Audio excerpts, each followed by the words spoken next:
บริษัท Beauty ที่ใหญ่ที่สุดในโลก L'Oréal ครับกว่า100 ปีแล้วนะครับที่อยู่ในตลาดความงามผมเชื่อว่าคนไทยรู้จักกันเป็นอย่างดีทำไมประเทศไทยถือว่าเป็นตลาดที่มีความซับซ้อนมีความแอดวานซ์ที่สุดแห่งหนึ่งของโลก In Thailand, consumers are actually quite sophisticated, more advanced than the rest of the region. As a group, we don't really operate in convenience stores in the world, but we are very big in convenience stores in Thailand. You've got every type of distribution available in Thailand. Yeah, very simple question. How to win consumers' heart? I think product, innovation, benefits. Today, a very important I would say that it's something that has changed in the past 10-15 years. You have to have a clear mission or a clear reason for being here. A clear reason. Really? We are a leader in our industry. So as a leader, it's great to be a leader, but there's a number of duties that come with being a leader. You need to show the way.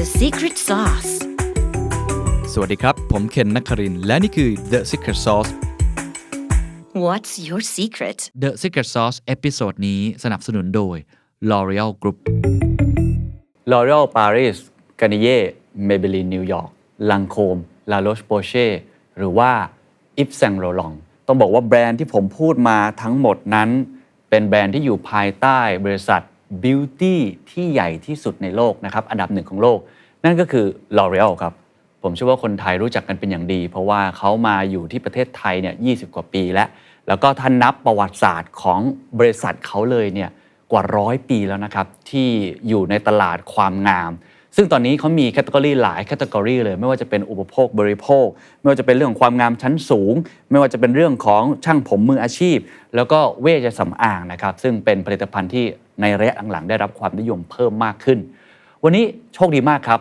The Secret Sauce ได้มีโอกาสคุยกับ CEO หรือผู้บริหารตัวจริงเสียงจริงนะครับนั่นก็คือคุณ Patrick Girod เป็น CEO ประจำประเทศไทยนะครับหัวข้อที่เราจะคุยกันน่าสนใจมากครับผมเชื่อว่าคุณผู้หญิงและคุณผู้ชายได้รับความรู้กลับไปแน่นอนนะครับไม่ว่าจะเป็นเรื่องของตลาดในปัจจุบันนี้เป็นยังไง Beauty Market ทำไมคุณกิโรถึงบอกว่าประเทศไทยถือว่าเป็นตลาดที่ sophisticated หรือว่ามีความซับซ้อนมีความ advanced ที่สุดแห่งหนึ่งของโลกพฤติกรรมผู้บริโภคในตลาดบิวตี้เป็นอย่างไรในตอนนี้ Channel ในการซื้อในการจัดจำหน่ายตอนนี้เปลี่ยนไปอย่างไรรวมทั้งสิ่งที่เราจะโฟกัสกันมากที่สุดครับคือการแข่งขันครับเพราะปัจจุบันต้องบอกว่าตลาดการแข่งขันเรื่องของ Beauty Product ในประเทศไทยนี่แข่งขันกันสูงสุดๆนะครับและ L'Oréal แม้ว่าจะเป็นอันดับหนึ่งใน Overall Market ทั้งโลกแต่ในประเทศไทยยังมีหลายแคตตากรีที่เขากำลังพยายามจะก้าวขึ้นมาเป็นอันดับหนึ่งให้ได้อะไรคือกลยุทธ์ของ L'Oréalอีกหัวข้อหนึ่งไปพร้อมกันเลยครับซึ่งเป็นเรื่องที่สำคัญมากในระยะหลังๆก็คือความยั่งยืน sustainability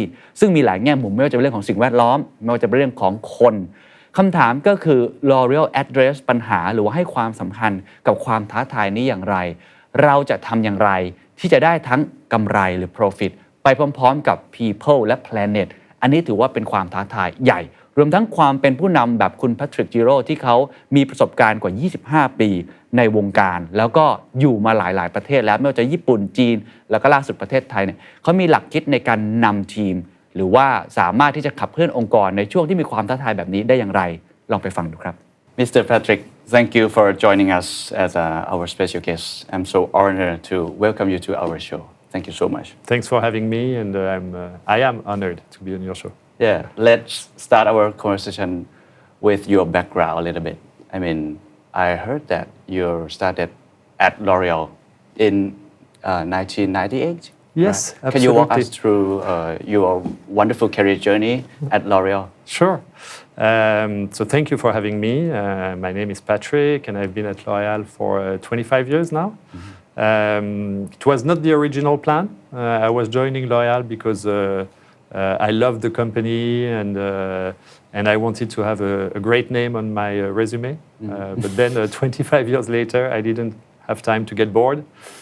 So the company kept me enthusiastic and happy to work for L'Oréal. So yes, 25 years. I originally started in marketing, and then I started having an international career. Out of the 25 years, probably I spent more than 20 years abroad, and most of that time I spent actually in Asia. So the past probably 10, 15 years were in Asia, where I worked in Japan, in China, in Singapore, and now, luckily, for the past year, I'm working in Bangkok, Thailand. So what are some of the lessons you have learned from managing in various territories such as China, Japan? Oh, so many things. The first lesson I learned was humility. Yeah, so just to understand that different people and different cultures don't operate the same, don't have the same values, and so that if you want to make a mark anywhere you go, people don't adapt to you, you adapt to people. So having a flexible and adaptable management style, of course, is a must when you have an expat career, and respecting everybody's differences is key to be somewhat successful. So let's talk about the beauty market in Thailand. Sure. So how do you perceive the beauty market landscape? What's its level of competition? Okay. Thailand is a very interesting market, actually, because from a regional standpoint, we are part of a zone which is called, it's a very strange name, it's called SAPMENA, and SAPMENA stands for South Asia, Pacific, Middle East, North Africa. So it goes from Morocco to New Zealand. Wow. And it's huge. Supposed to, yes, it's huge, and it's supposed to be a zone regrouping mostly emerging economies, and which Thailand is not really anymore. Thailand is already an emerged economy. It's more advanced than most of its neighbors. And in terms of beauty, what's interesting in Thailand is that consumers are actually quite sophisticated. Same thing, more advanced than the rest of the region. And they're very much looking to probably the most sophisticated markets in the world, which are from North Asia, so mostly Japan and Korea. Very competitive. Very competitive, I would say, from a distribution standpoint. So you've got every type of distribution available in Thailand, including some that don't exist outside of Thailand. So, you have the most sophisticated department stores in the region. You have extremely competitive drugstores. You have very strong food stores. You have very advanced internet and marketplace companies. You have all the way to probably the most competitive convenience stores in the world. And for example, as a group, we don't really operate in convenience stores in the world, but we are very big in convenience stores in Thailand because the market is like that. So we do cater to pretty much all channels. And then it's very competitive because all the big beauty players in the world are here, but also a lot of local players, indie brands, local brands, entrepreneur brands. It's an interesting playground. Wow. Compared to Japan or China, it's quite challenging for you. Yeah, it's different. Japan and China are very competitive markets as well. But the way it works is very different as well. So we adapt our game and the way we operate.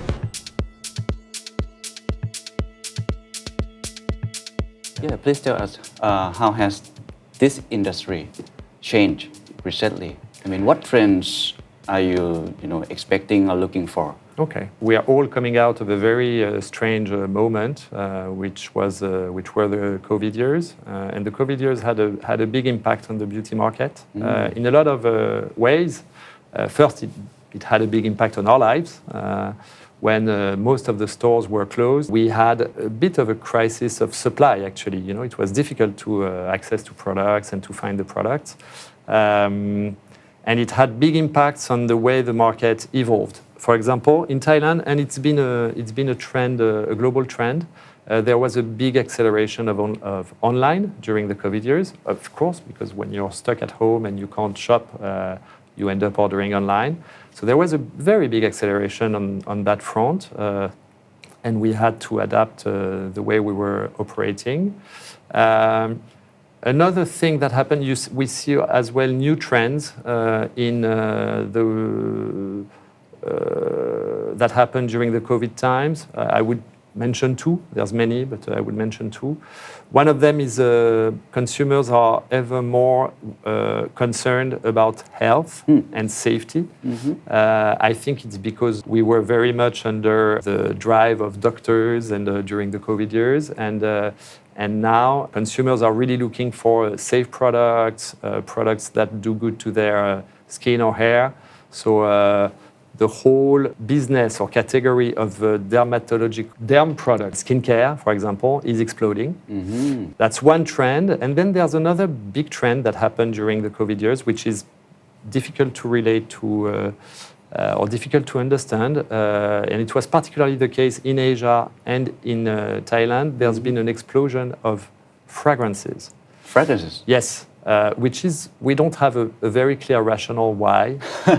People say that because they were staying more at home and cooking at home, they started using more home fragrance and stuff. Okay. But the fact is that the figures of the fragrance category and market in Asia are, have changed spectacularly.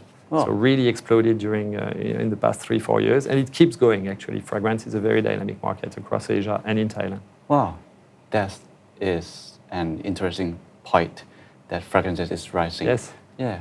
So, as a CEO, what are the biggest challenges facing L'Oréal Thailand right now? There's a lot, but of course, one of our key challenges is maybe I would start with what matters most. There's a famous quote of our founder that says that companies is not walls and machines, but it's people, people, people. Wow, nice. I have to say, he was saying that probably 100 years ago.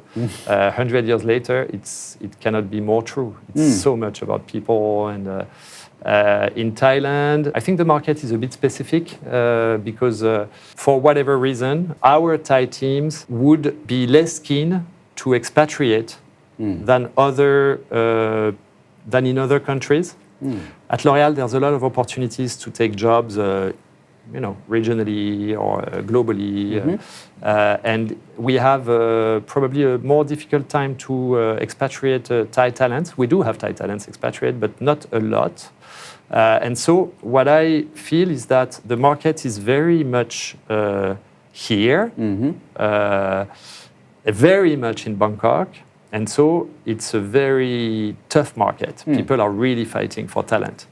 And so for us, it's a big challenge to attract the best talents, make them happy to work at L'Oréal and have a career at L'Oréal. So I would say that's a big one. Second one is not a challenge, but it's the challenge of any business. We have very strong competitors, and so trying to do better than them is what is keeping us awake a little bit at night. And then the third one would be the challenge of the times. The fact that the world is changing and that there is global warming and climate change, and we need to adapt to that.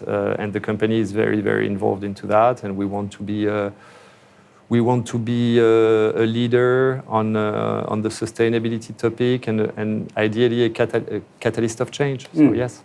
Talent war, competition, yes, and sustainability, 3 challenges. Yes. So I want to dive into competition first. Sure. Because every competition need big players.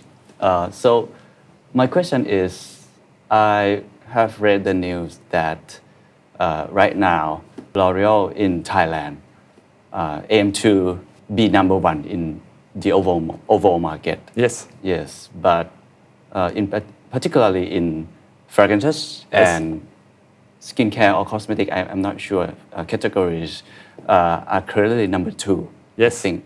So what is your strategy and its progress so far? So we want to grow. First, we are. There's a particularity about L'Oréal, which is a bit different from some of our competitors. We do only beauty at L'Oréal. We are expert of beauty. Some of our competitors, and it's the way they're organized and do other things. Some, are detergent companies, food companies, and beauty is one of their businesses. At L'Oréal, we are only about beauty, and then we do everything about beauty. So we are on all selectivities of beauty. We cover pretty much all categories, and we try to be the best at what we do. It's the case, I think, worldwide because we are the number one beauty group worldwide. In Thailand, we are.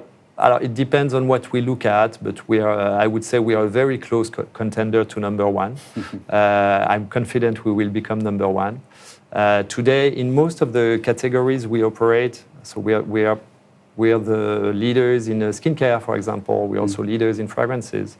But then there's a lot of different categories if we want to be number one overall beauty. How? In many ways, what drives us is consumer centricity and trying to build consumer love and brand love. What drives in beauty is whether your brand echoes well with the desires and expectations of very often the younger generation, but not only. Younger generation are very much, opinion leaders and make the buzz and make the beat of what is exciting and not exciting. So of course we are close to them, and for example, we're extremely active on big successful social networks that are everywhere, and when it's the case in Thailand, of course we are.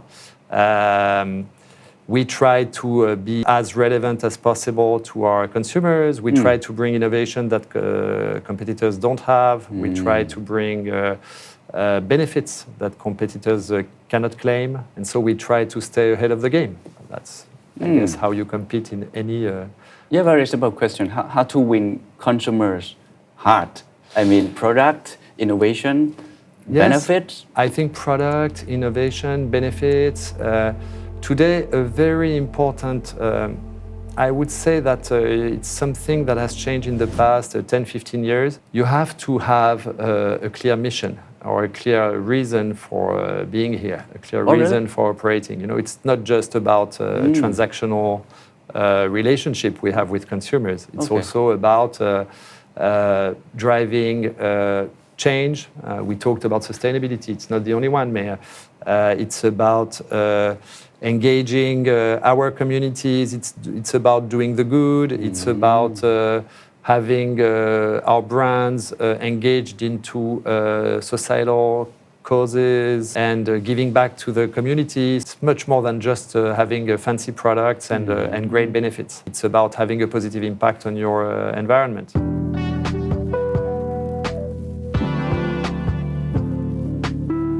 Your business and market increasingly recognize the importance of ESG or the SDG goal, right? Yes. But what does sustainability mean to L'Oréal? Of course, there's a very, very big part related to the impact of our products on nature and the environment. At L'Oréal, we produce yearly, globally, more than 6 billion products.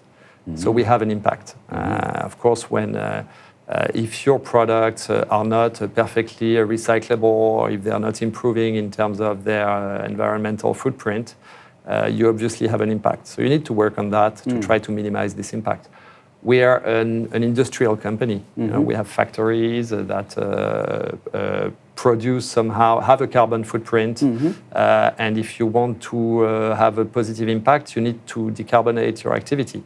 But it's more than this. We use a huge network of suppliers. We want to make sure that this network of suppliers works in accordance with our principles, provide minimum wages to their employees, don't have children work for them, etc., etc. So wherever we operate, we try to have a positive impact on, of course, the environment, but not only the community, societal positive impact, etc., etc.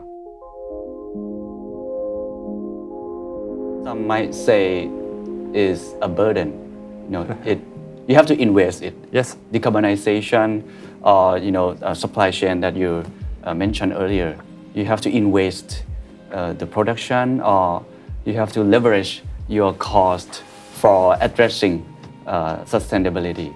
So what is your view? What is your thought about turn sustainability to competitive advantage, or How do you manage sustainability while simultaneously addressing, competitive as well? It's a very good question. It's a difficult one. It's not an easy one. So for us, for some time already, maybe for 10, 15 years at L'Oréal, we are talking about a dual model, a model which is about having a great financial performance, because of course we are a capitalistic company, so our goal is to have a financial performance somehow. But today we balance that, and it's probably half-half, and we call it the non-financial performance. So it's our ESG performance, and it's as important one with the other.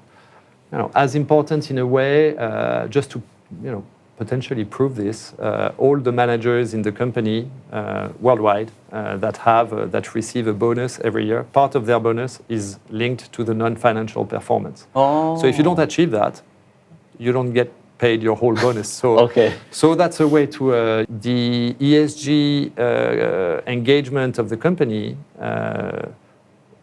Want it or not, we have to engage. We have to engage at different levels. First, we are a leader in our industry. So as a leader, it's great to be a leader, but there's a number of duties that come with being a leader.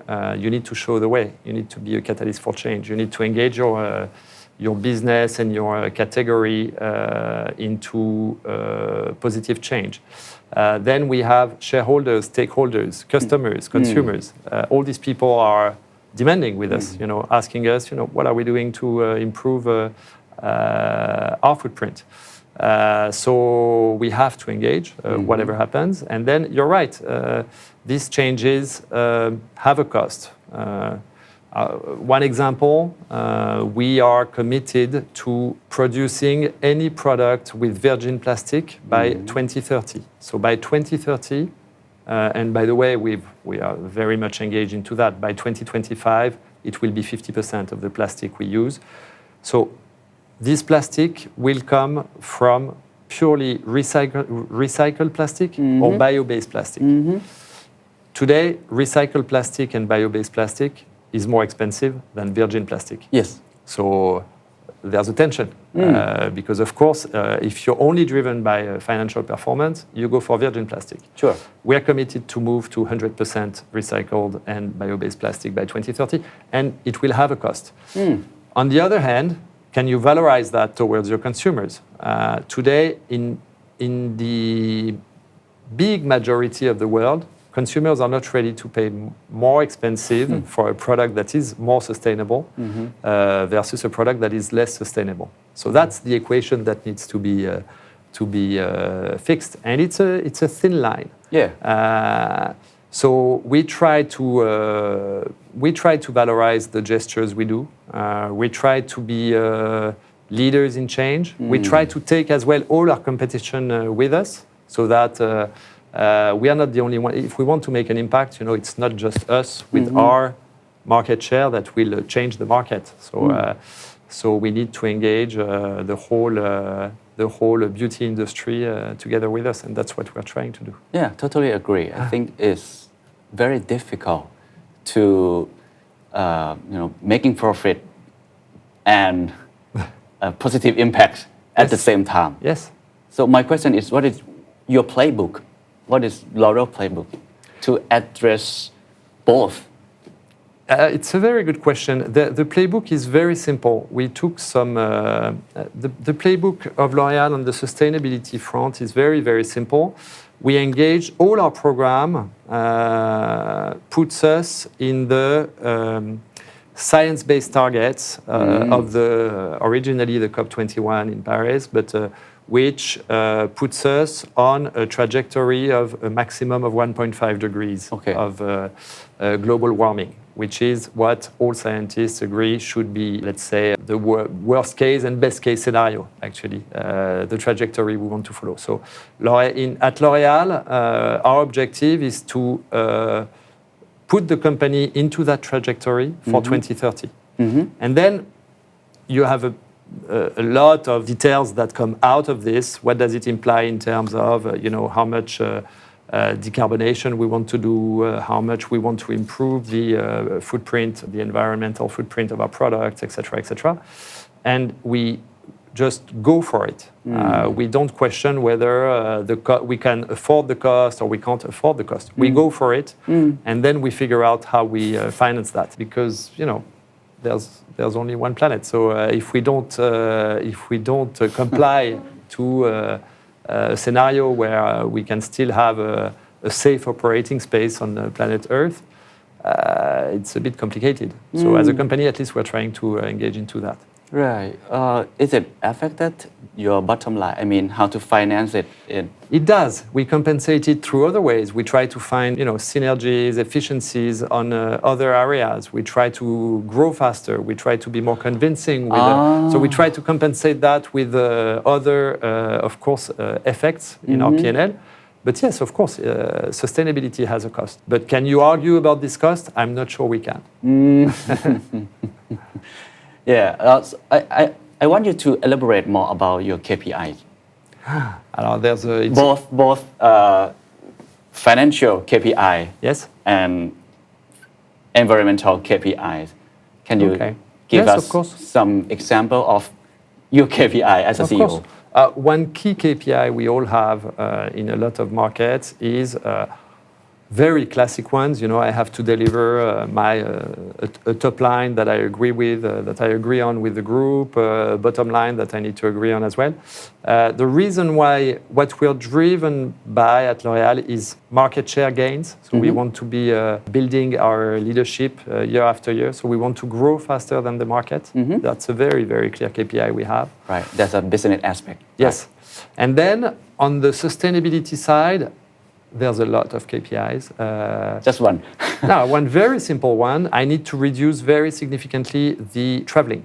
We have a base, I think a 2016 base. By 2025, we need to have reduced our traveling by 50%. Oh. So I'm traveling much less than I used to travel. Oh, really? Yes. Wow. And it's, there's an objective, and we will reach the objective because we don't really have a choice. But only business trip, right? Yes, business trips, I'm traveling less. Another example, emerging times in the past, we were sometimes flying some products. So we were using air freight. And of course, air freight has a higher impact than sea freight. It's faster. It's faster. So yes.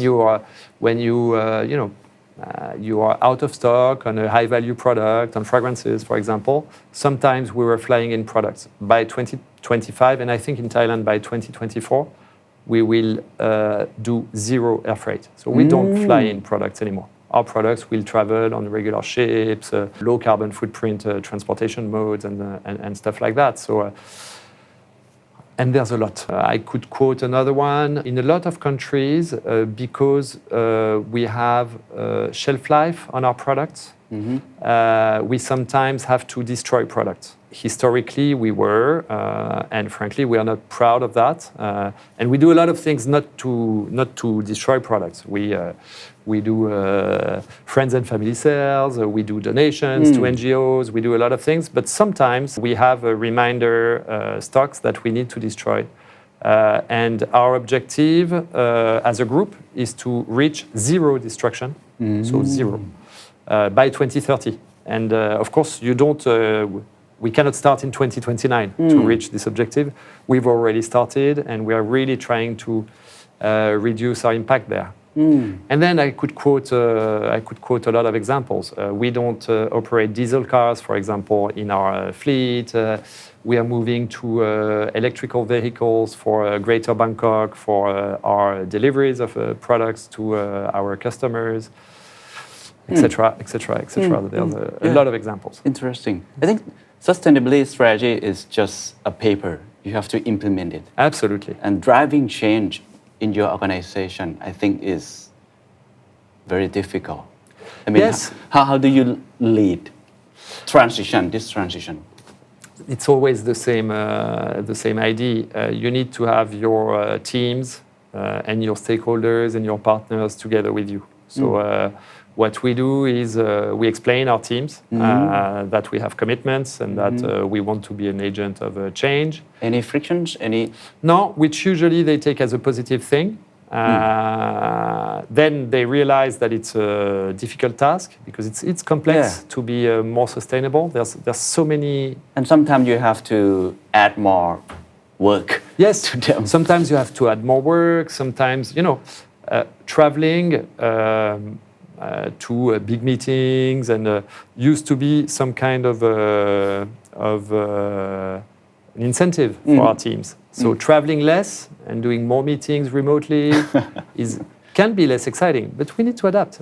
That's the way it goes. And so there are some challenges to overcome. What we do is we spend a lot of time training our teams, explaining them what our sustainability KPIs are, what we want to achieve, how we are going to achieve that. So there's a lot of sharing, aligning on objectives and training, because if you communicate well about your objectives, usually your teams are happy to embrace them. And so there's a lot of work we do around that, around communication and training.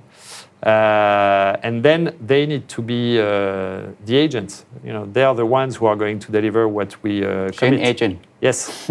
So we need them fully on board. Then there are,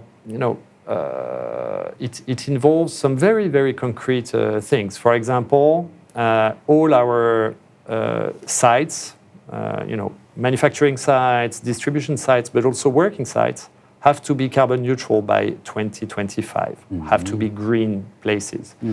Our current office in Bangkok is now an old one. We've been there for more than 20 years, and it's not fully green. It cannot be labeled, LEED Gold or whatever, a very sustainable So you have to move. profile. So we have to move, and we are moving in February next year. Because of this? Because of two things. Because the real thing is because we couldn't stay where we are, because it's not fully green, and it would require massive investment for the landlord to make the building fully green for us.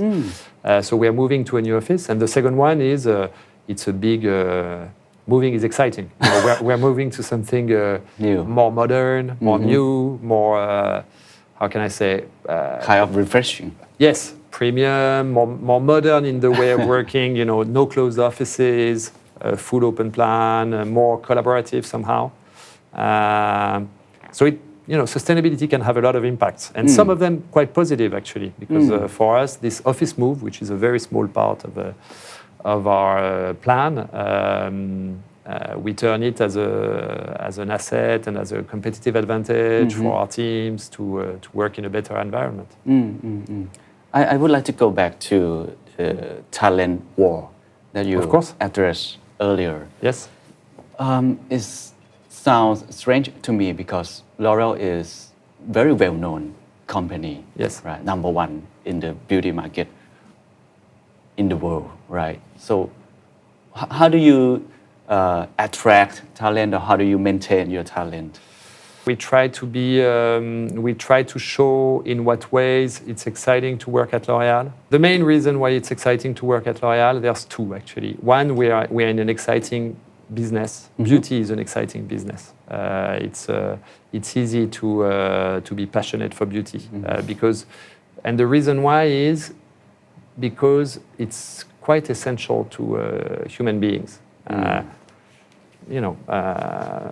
Prehistoric men and women were already trying to do things for their beauty. So it's something very essential. So that makes we are in an exciting category, and it's also exciting because it's been growing forever. It's a pretty dynamic category. I think there were only 1 year of decline, and it was either COVID or the big financial crisis in 2009. But it's basically a market that is evolving. So we are in an exciting business. And then at L'Oréal, the reason why I didn't leave after a few years, and I'm still here after 25 years, is that it's a big company, it's a large corporation, but when you work inside the corporation, you don't feel like it's a large company. It operates as... You mean startup? No? Yes, a little bit. We try to keep this spirit. At least there's a big entrepreneurial spirit at L'Oréal. You can come with an idea, and you won't be shut down. Wow. You will be listened, and so you can make a difference in terms of creativity, ID propositions, doing business differently. There is space for that. We are not very processed, so we are not very much by the book. It's a bit misleading for people joining us when they have a previous experience because they expect, as a big company, they expect that we are going to be extremely by the book with a lot of norms. And you have a long history. Yes. Despite this, there's a lot of space for creativity, for exchange, for dialogue, for collaboration. And we are actually, the big strength of L'Oréal is exactly this, is not to be a big company. We are quite flexible, we are quite agile, we manage to adapt our model pretty fast. So we try to operate more as a startup and as a younger entrepreneurship rather than a big established multinational that cannot move or change fast.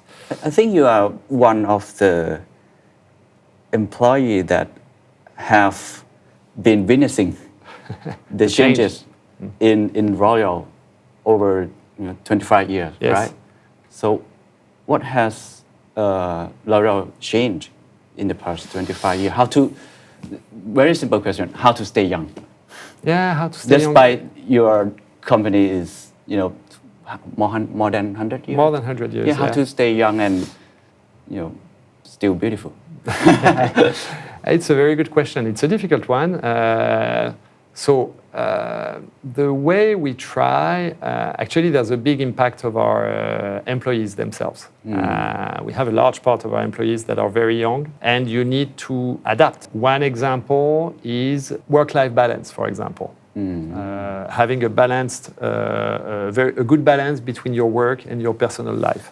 When I started at L'Oréal, and it was a different time, my generation, I would say, not only L'Oréal, we were very keen on working super hard to make a difference. Yes. And we didn't have much work-life balance. It was more of a work, and that's it.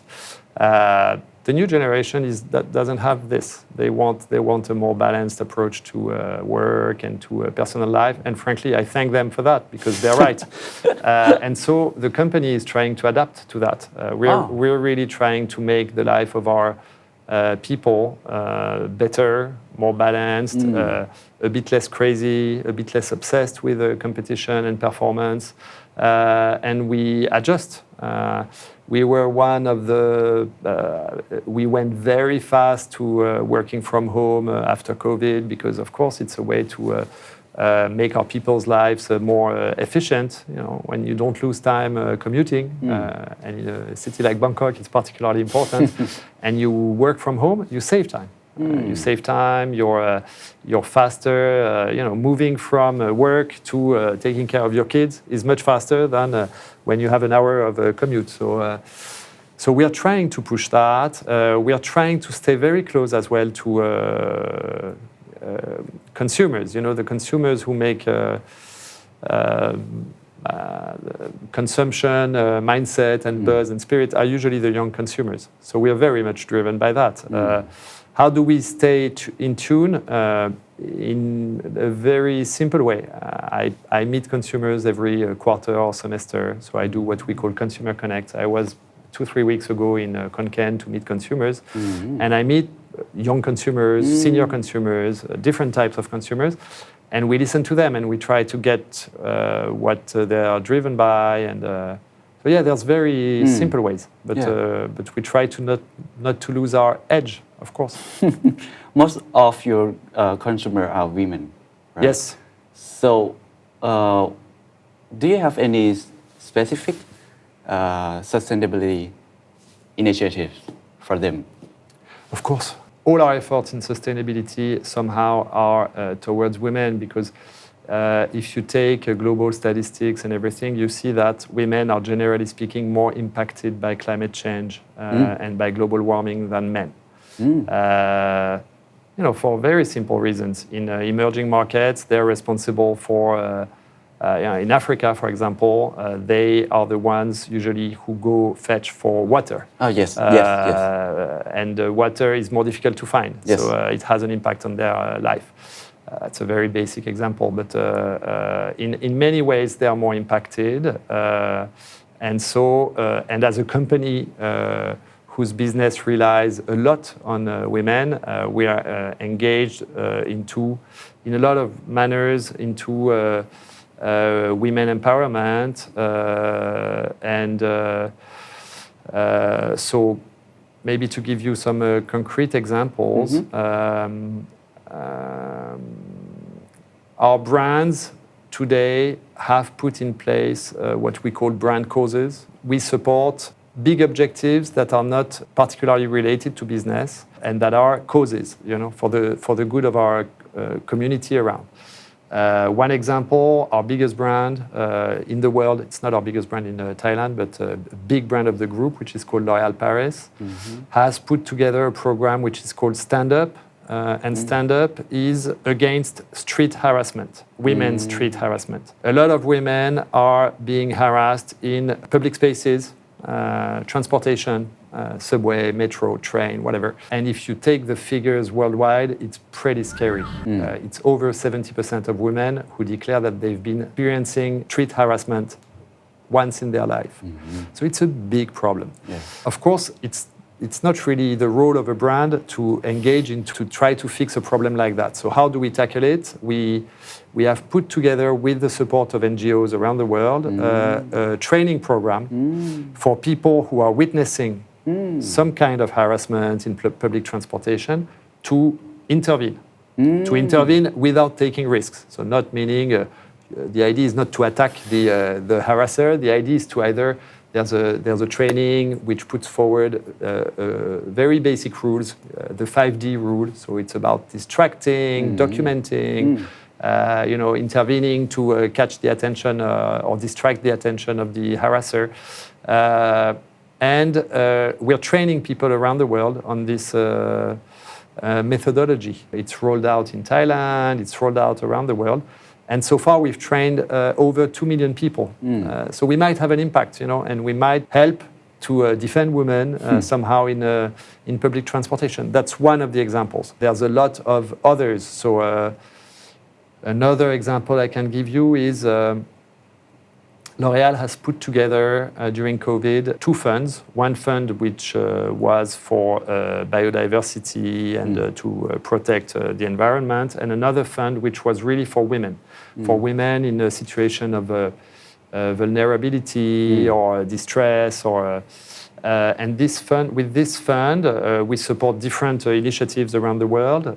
We support one in Thailand, which is with an NGO called Bandek in Chiang Mai, where we support women in construction camps next to construction sites. Okay. Young women can be out of school in these construction camps, and so we simply fund this NGO to help, for example, younger women to stick to school. We do that here in Thailand. So yes, we are trying to support women, of course, because they're more vulnerable to what's happening today in the world. Wow, fantastic. What kind of leader are you? I think it's a good question. We should ask my team. We have talked about several issues, and I think today the role of a leader has changed. You have to address not only profit but people and planet. Yes. So it's quite challenging. So what kind of leader are you? How to? It's a difficult question. It's always difficult to talk about oneself, and you should ask my team for what they think. But I have a few principles that drive. We talked a little bit about it. My first principle is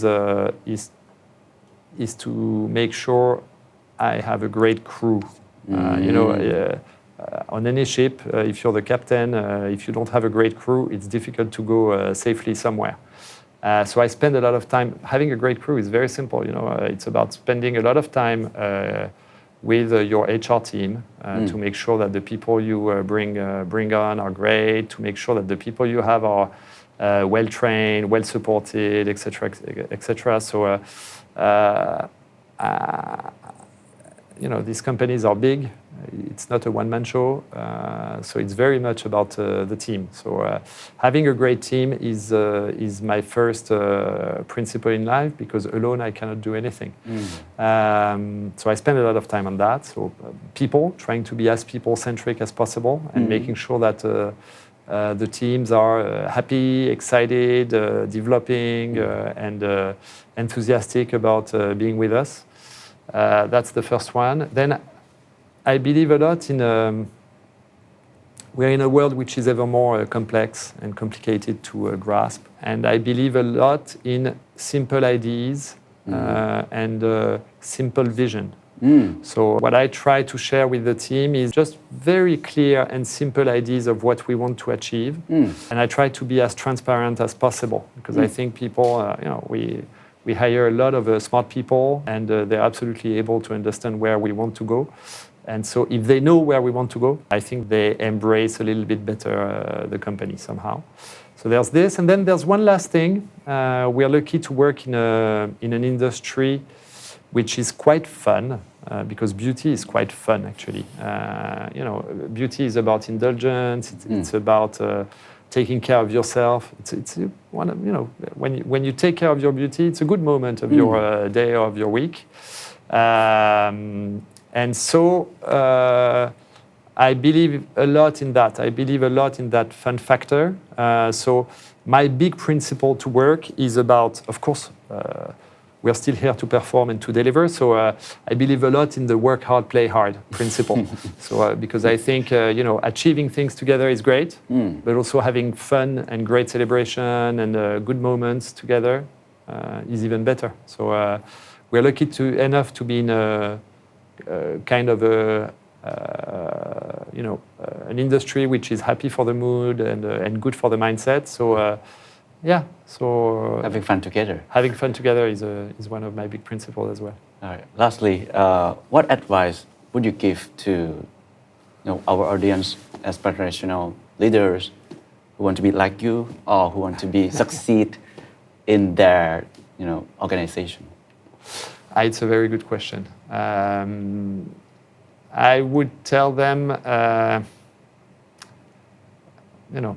the basic advice is actually an advice I didn't understand when I was young. People were telling me, be yourself, be yourself. And I was like, yeah, of course, I'm being myself. I cannot be anybody else. I think what's behind this is be true to what you think. Meaning, sometimes, when you work in a big company, there are things, decisions, directions that you don't fully agree with. If you don't fully agree with, or if you're not fully excited with it, you should say it. There's this thing at L'Oréal, we really trust our people to say what they think, including if it's to agree or disagree. Because if they don't say they disagree, it's difficult to know that they disagree. And I know it doesn't work in all cultures. Right. Some cultures are more vocal, some are less. Some cultures are more willing to go against the flow. Yeah. Some cultures are less. So, but I really, at least at L'Oréal, when I welcome newcomers, I really encourage them to say it when they disagree, because it's part of our strength. We are not always right. Typical example. At L'Oréal, we cherish a lot diversity, diverse profiles. We try to not to hire people that all come from the same university, all the same city, all the same style of people, all the same background.